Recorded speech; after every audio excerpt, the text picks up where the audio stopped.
मानस रोग का ये बहुत अच्छा दिव्य प्रसंग है। काकभूषण जी ने कुछ शब्दों में अपने सामने जो गुरु जी सुनाए हैं वो आपके सामने मैं रखने जा रहा हूँ काकभूषण जी की वाणी को। तो 7 प्रश्न तो आपने सुन लिए। पहला सुना था कि सबसे दुर्लभ शरीर किसका है। 7 प्रश्न कौन कौन से थे, उत्तर दिया महापुरुष ने। तो मनुष्य के समान कोई दूसरी श्रेष्ठ देह नहीं है। दूसरे प्रश्न में पूछा गया सबसे बड़ा दुख क्या है। बताया दरिद्रता के समान कोई दूसरा दुख नहीं है। नहीं दरिद्र सब दुख जग मान। लेकिन दरिद्रता आपको सुनाई थी कई प्रकार की अलग अलग, केवल धन की ही न होना, धन का अभाव होना दरिद्रता नहीं है। और भी कई बातें जो आप सुन चुके हैं। तीसरा प्रश्न था कि सबसे बड़ा सुख क्या है, संसार में सबसे बड़ा सुख क्या है, वो भी बताया सदगुरु काकभूषण जी ने कि संत मिलन सम सुख जग नाय। संत के मिलने जैसा सुख संसार में कोई दूसरा है ही नहीं, कोई दूसरा सुख नहीं।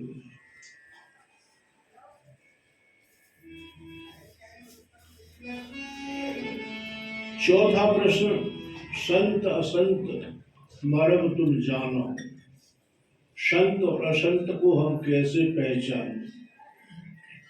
उत्तर दिया, चर्चा जो हुई यथामति विनम्रता के साथ आपके सामने रखी, आपको शायद याद होगा ही। सबसे बड़ा पुण्य कौन सा है, 5वां प्रश्न।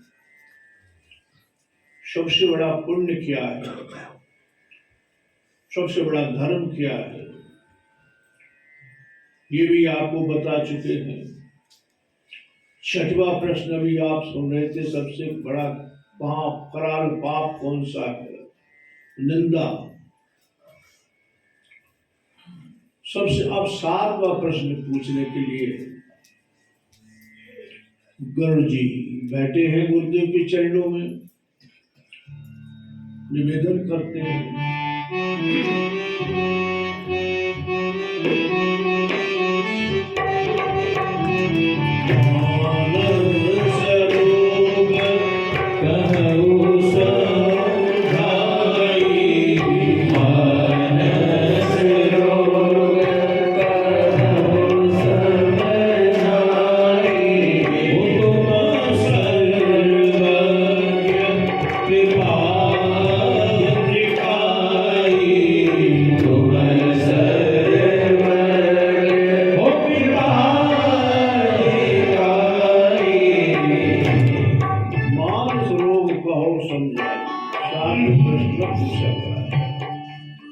शरीर के रोग को जानने के लिए तो डॉक्टर वैद्य आदि आदि है, लेकिन जो दिखने में रोग आता नहीं, दिखने में आता नहीं है और रोग बड़ा भयंकर होता है, उसको परेशान बहुत ज्यादा रहता है व्यक्ति। आप सर्वज्ञ हैं, सब जानने वाले हैं, आप कृपा करके बताएं। प्रश्न हमारे आपके सबके मन में गरुड़ जी की तरह हो सकता है, लेकिन ध्यान रखें प्रश्न यदि पूछा जाए, समाधान लेना चाहे तो बताया है कि सर्वज्ञ से पूछना चाहिए।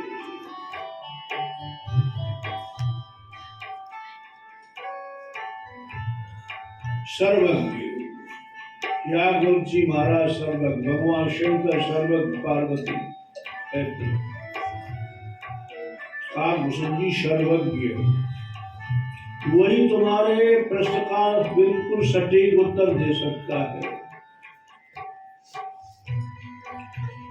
ऐसे महापुरुष से पूछो, आपको पूरा का पूरा सटीक उत्तर मिलेगा। सर्वज्ञ से पूछे। ये परंपरा है मानस की, परंपरा है। जब भी प्रश्न पूछा गया तब सर्वज्ञ से ही पूछा गया, सर्वज्ञ से। भरद्वाज जी महाराज, राघवेंद्र जी महाराज से, प्रभु सोई राम के अपर को जाय जप है त्रिपुरार, सत्य धाम सर्वज्ञ तुम कहो विवेक विचार। सर्वज्ञ से पूछा भरद्वाज जी, राघवेंद्र जी महाराज जी से। मैं आपको बोलता हूँ, मुझे कई ऋषि मुनि मिले महाकुंभ के मेले में, वो कह रहे, और कौन कह रहे हैं? भरद्वाज जी। मेरे वार्षिक मेले में तमाम आश्रम में भी ऋषि मुनि आते हैं, सत्संग होता है, धर्म चर्चा होती है, बड़े बड़े अवधूत परमहंस तक आ चुके हैं। लेकिन आज जब वो जाने लगे सब, तब भरद्वाज रोके, पद टेके, रोक लिया। आज आप सत्य धाम सर्वज्ञ आप मुझे मिले, सर्वज्ञ है प्रभु आप, बाबा आप सर्वज्ञ हैं। आपसे प्रश्न करना चाहता हूँ, आप कृपा करके बताएं। राम खबर प्रभु पूछो तो राम कौन? एक राम दशरथ का बेटा, एक राम गटगट में बैठा, उसी राम का सकल पसारा, वही राम है सबसे न्यारा। दशरथ जी का पुत्र जो सीता जी का हरण हुआ, रावण को मारा, वही राम है कि कोई और है? ऐसे बन गए मूल, जैसे भरद्वाज जी कथा सुनने के लिए समझ गए कि ये राम के प्रेमी, अनन्य प्रेमी है, राम कथा सुनना चाहते। सर्वज्ञ से पूछा, पार्वती जी को रखो, भगवान शंकर से। प्रभु सर्वरत सर्वज्ञ शिव, प्रभु समरत सर्वज्ञ सर्वज्ञ शिव, सकल कला गुण धाम, जोग ज्ञान वैराग निधि, प्रणत कृपल कल्प तरु नाम। सबके जाना सर्वज्ञ है आप, कल्प तरु के नीचे बैठने वाला कभी भी कोई भी किसी बात से परेशान नहीं हो सकता। समर्थ भी है महाराज आप, सर्वज्ञ भी है आप। किस तरह से प्रश्न किया? ये तीसरे हमारे श्रोता पार्वती जी, प्रश्नकर्ता जिज्ञासु खगराज गरुड़ अपने सदगुरु को कहता है, हे गुरुदेव आप सर्वज्ञ हो। यानी ये परंपरा रही है, सब जहां प्रश्न पूछे गए सर्वज्ञ से ही पूछे गए, और सर्वज्ञ से ही पूछा जाना चाहिए। अल्पज्ञ से क्या प्रश्न पूछना, तो क्या जवाब देगा? आपके प्रश्न का उत्तर दे ही नहीं पाएगा, क्योंकि वो तो करीब करीब अल्पज्ञ तो तुम्हारे हमारे जैसे ही है। वो बेचारा क्या तुम्हारे, सर्वज्ञ ही तुम्हारे शंकाओं का समाधान पूर्ण रूप से कर सकता है।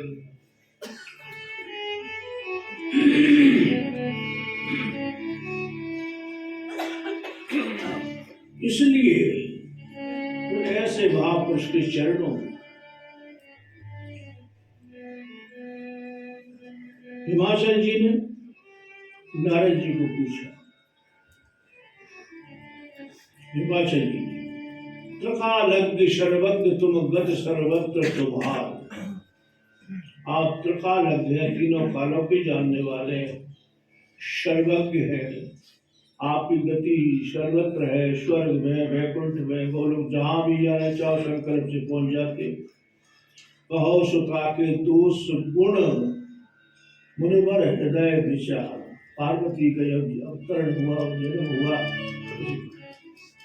पूछा गया महाराज मेरी बेटी के, मतलब कहने का सर्वज्ञ से ही प्रश्न पूछे गए हैं और पूछना चाहिए। तो सर्वज्ञ क्या होता है?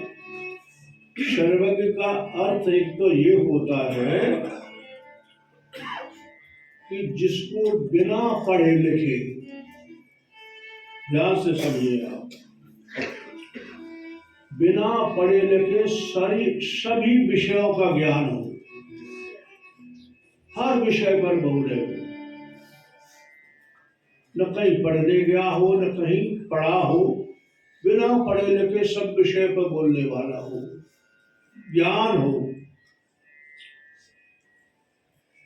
और अंतःकरण इतना राग द्वेष से मुक्त हो गया हो कि सारे शास्त्र उसके हृदय से स्वतः ही निकलने लगे। इतना अंतःकरण शुद्ध हो गया हो।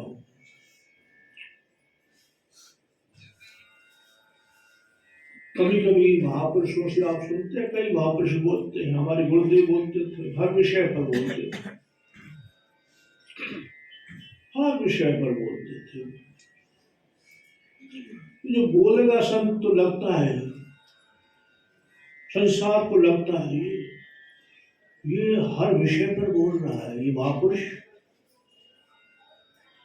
ये कहाँ कहाँ पढ़ के आया होगा,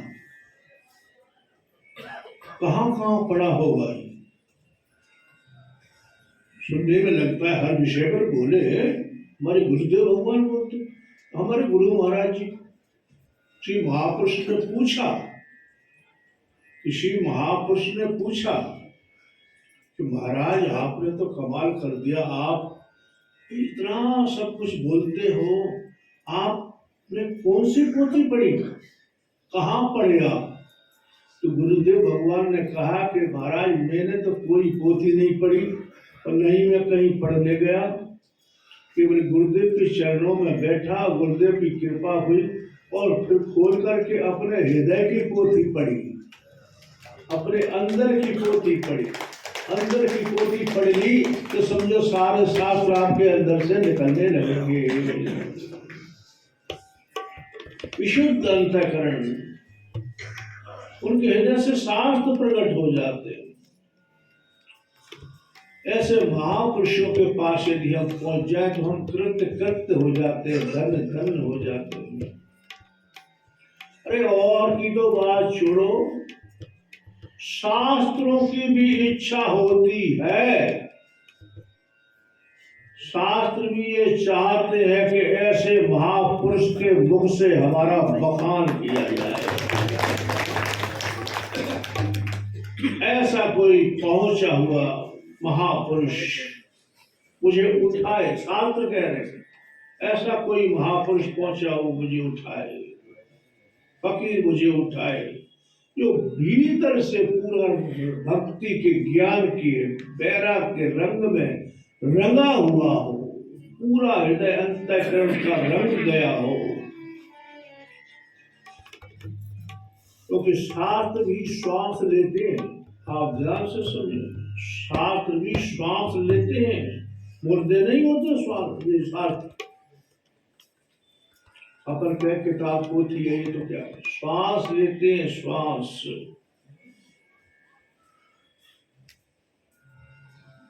यदि ये मुर्दे होते, प्रमाण भी दे दूं आपको, कहीं ये मुर्दे होते, श्वास नहीं लेते होते, शास्त्र यहाँ जो भी बोला जाता है हमारे गुरुदेव से लेकर के आज तक उस शास्त्र संबंधी तो सब बोला जाता है, शास्त्रों के आधार पर ही तो बोला जाता है। यदि ये शास्त्र श्वास नहीं ले रहे होते तो 365 दिन तुम यहाँ आते ही नहीं। 365 दिन क्यों आते? नहीं आते। 365 दिन तुम आ रहे हो, शास्त्र जीवंत है, श्वास लेते हैं। इसलिए तो मानस में कथा आती है कि राम के राज तिलक के समय जब राम जी का राज्याभिषेक हो रहा था तो चारों वेद बंदी जन के रूप धारण करके आए ना, बंदी जन की स्तुति गाने के लिए भगवान की राम पीताम्बर धारण करके भगवान राम के दरबार में चारों वेद पधारे, आए स्तुति की और पुनः फिर जहां से आए थे वहां चले। सांस लेते हैं ये शास्त्र, ऐसे ही नहीं है। नहीं तो हम क्यों सुनते हैं इनको, क्यों अच्छे लगते हैं ये शास्त्र हमको? चाहे कोई भी ग्रंथ ले लो, कोई भी शास्त्र ले लो आप, तो सर्वज्ञ जो है सब विषय पर बोलेगा और सब विषय पर बोलेगा और वो अपनी अनुभूति सहित बोलेगा। यही नहीं कि नहीं, वो निजी अनुभूति भी बोलेगा, वो निजी अनुभव भी बोलेगा, वो केवल व्याख्या ही नहीं, दर्शन ही नहीं, अनुभूति भी हो। लबालब भरा कहने का मतलब पूरी तरह से लबालब सरोवर की तरह भरा हो, वो सर्वज्ञ कहलाता है। सब जाना हुआ हो, सर्वेश्वर को भी जाना हुआ हो, तो कहने का मतलब सर्वज्ञ गुरुदेव से पूछा है गुरु जी महाराज ने, यदि मान लो सर्वज्ञ हो, ठीक है, पूछा सर्वज्ञ है और वो यदि कृपा न करे तो, सर्वज्ञ तो है, तो क्या जबरदस्ती चलेगी? क्या जबरदस्ती करोगे कि नहीं तुमको बताना पड़ेगा? चलती है? तुम सर्वज्ञ कृपा अधिकारी, सदगुरु की कृपा शिष्य के प्रति न बहे, ऐसा कभी हो सकता ही नहीं है। वो नहीं रुकेगा, सर्वज्ञ होगा, वो रुकेगा ही नहीं, बोलेगा, वो अवश्य बोलेगा। लेकिन हम चाहे कि अपने उससे बुलवाए, नहीं, हमारा बस नहीं चलेगा उन पर। वो तो परम स्वतंत्र है, परम स्वतंत्र है। कहने का तात्पर्य अभिप्राय यह है कि सदगुरु किसी के बंधन में नहीं होता, वैसे बंधन में नहीं होता, लेकिन भक्त के प्रेम के अंधन में तो, बंधन में तो भगवान भी होता है, तो सदगुरु भी होता है। प्रेम बंधन तो सबको स्वीकार, प्रेम से बड़ा कोई भी साधन नहीं है। सर्वज्ञ फिर वो कृपा नहीं करेगा, बात नहीं बनेगी। कृपा करे, मुझ पर बहुत बड़ी कृपा है। गरुड़ कहते हैं गुरुदेव आपकी मुझ पर बहुत बड़ी कृपा, इतने सारे प्रश्नों का आपने उत्तर दिया, अब 7वां प्रश्न है, कृपा करके इसका भी उत्तर आप मुझे दें। अंत बात, मानस रोग क्या है यह पूछा है। मानस रोग, मानस रोग कहो सब जाई, तुम सर्वज्ञ कृपा अधिकारी।